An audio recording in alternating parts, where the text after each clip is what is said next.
Howdy folks, my name's Christian and welcome to Bullish on Farming. Today just opening up the gates to our laneway for the main herd. Gonna have them graze this for 4 to 5 hours.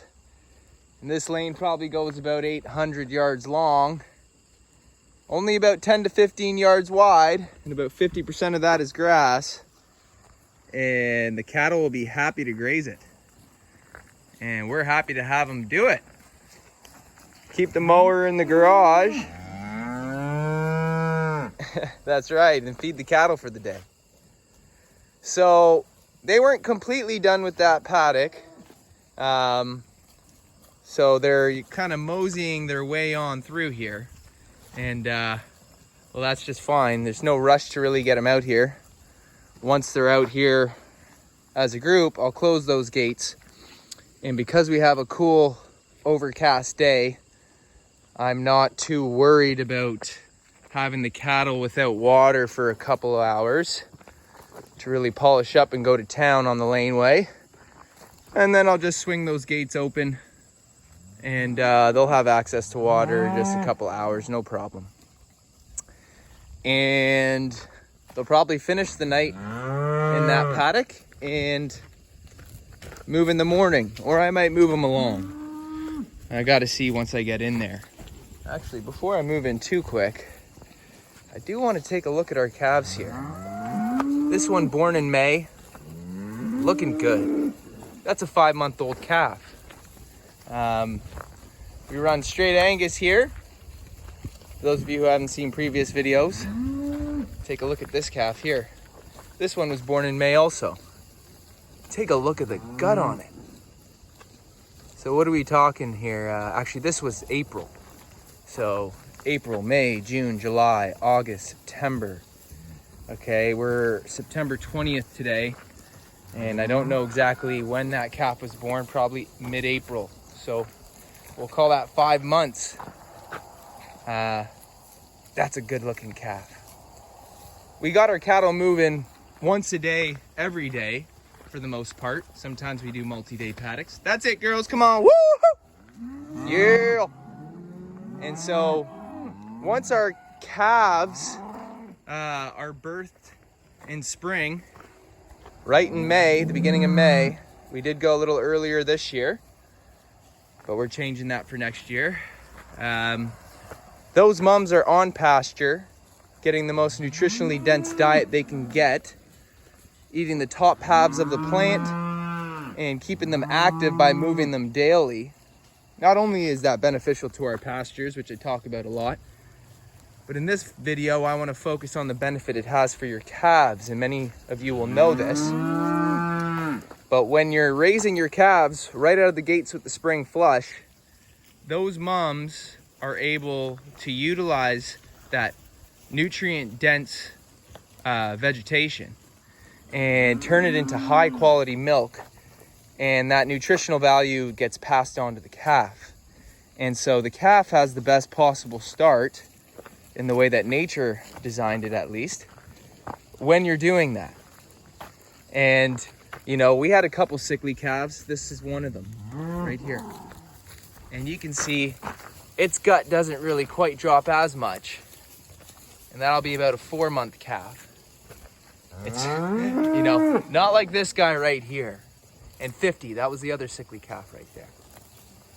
And you know, these things happen, but we're not growing out deer here on the farm, folks. We're going cattle. So, and take a look, there's another chubby right there. You're looking for busty calves that are filling out, got nice clean coats and good proportions, of course.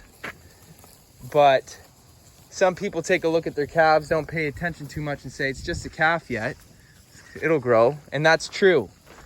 But in that first 4 to 6 months for that calf, and many ranchers know this, okay? I'm not talking about anything that's top secret here. The better start that calf gets, the more weight it's gonna put on throughout the rest of its life, and the higher its immunity will be. Probably a healthier calf you'll have. Take a look at that calf there. So all the calves in here are going to be between for the most part, 3 to 5 months. And we had a couple late. I think we have 3 or 4 that calved on us over the last couple months. So, you know, our mums are looking good. Got plenty of feed. Like I said earlier, it's September 20th and we're not hurting on grass. We got another 60 days of grazing ahead of us and we're excited about it. But take a look at our calves here, folks. I mean, everyone loves their own cows, but we pay attention to these things, and because this is a hobby channel, mostly focused on cattle, just want to share our experience here of our calves growing out on this 2022 growing season. And, you know, everyone's going to have a different opinion about what's wrong and what's right. Not really here to tell you that. Just here to show our journey and the good work that we're doing. And of course, we got plenty of room for improvement, folks, and that's what we're focusing on the years to come. Okay? Some cows to call out, some genes that we really want to focus on. Haven't mentioned it in a bit, but really we want to be consolidating into a smaller frame Angus, something that's more high performance and efficient on a hardcore grass-fed diet. Because we raise these cattle organic, grass-fed, grass-finished. We do some custom finishing for the hotel, and those are grain finished, but those are custom selected. And we're happy to do it, but with regards to selling our beef and the work we want to be focusing on our land for the most part, grass-fed's the way to go, because we're all about increasing the fertility of our soil and increasing its capacity for carbon sequestration. And yeah, so Lucy there, the belted Galloway, she is one of the 2 cows in here that aren't straight Angus. And we've kept her around because she's a good mom. And we like having a little bit of diversity in her herd. Obviously still a strong Angus gene in there, but the belt has still come out. Her calf didn't have a belt this year, nor last year. So I think the belted gene is on its way out. But I am a big fan of the Galloway herd. If you can get a nice, good bloodline, they are a great grass-fed cow to focus on, who will perform very well on a strictly grass-fed diet. And because they're smaller frame, they finish on grass much, much better. In that allotted time, that is usually between 24 to 28 months for a grass-finished cow. Or I should say beef steer or heifer. And yeah, you can see they're pretty content in here. As it is our last lap, I am getting them grazing it down a little lower than I was before when we were anticipating another lap. And so I'll get them to graze it down to that 6-inch, 5-inch mark. We'll still get a little bit of growth to finish off September, the way the weather looks. And that's our plan. And that'll squeeze out a few more days on the back end for us to extend our grazing season a bit. And we have another hayfield that we'll be incorporating that we didn't incorporate on our second lap, which we're excited about. And that should add another week of grazing.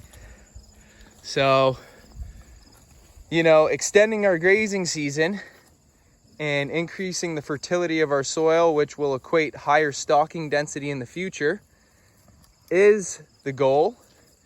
And we'll get there on our own time and what's sustainable for the program that we're running.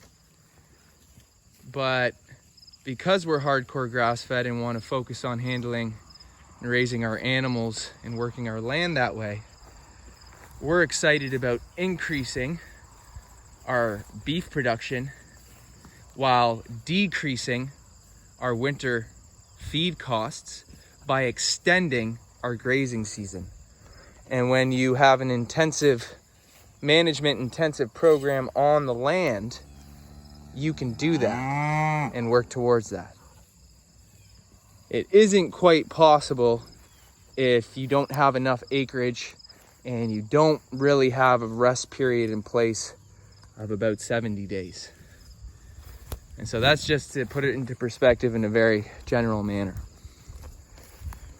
But as you can see, not the whole group wanted to move out, and now I'm almost kind of thinking that I'll just leave this gate open with their water and let them mosey in and out as they please. Some of you are wondering how the cattle aren't going to be escaping the farm. Down there by my quad at the end of the pathway, I got a polybraid wire on a reel right across the lane. Nice and hot, and about the end of that path there, where the fences will allow me to go at least, I got another poly braid right across. And well, they can't get in there through the page wire. Pretty much page wire on both sides of this laneway. And these cattle are tame, man. They not only are they electric wire trained really well, but they get absolutely everything they need every day and only have positive experiences with us every day. And so they're never spooked. I can honestly say that these cattle, I don't know when the last time I've seen them spooked. And don't get me wrong, you could spook them if you tried, but it's just not really the way we do things here. So they live a very benign experience and receive the abundance of what nature provides on this farm. And we manage that to the best of our abilities. And we love doing it. Part of the reasons why I'm bullish on farming, baby. Working with the land to a more ecologically friendly way of living, where you don't have to kind of compartmentalize problems and try to solve them in an isolated manner, but rather realize that if we are mindful of the practices we're using, we can usually harmonize with processes already in place, and the consequences of that would just be more ecologically beneficial when you're talking about farming, right? So we're at 12 minutes, folks. Time flies. I guess I'll sign out here and say thanks for stopping by. We'll see you on the next one.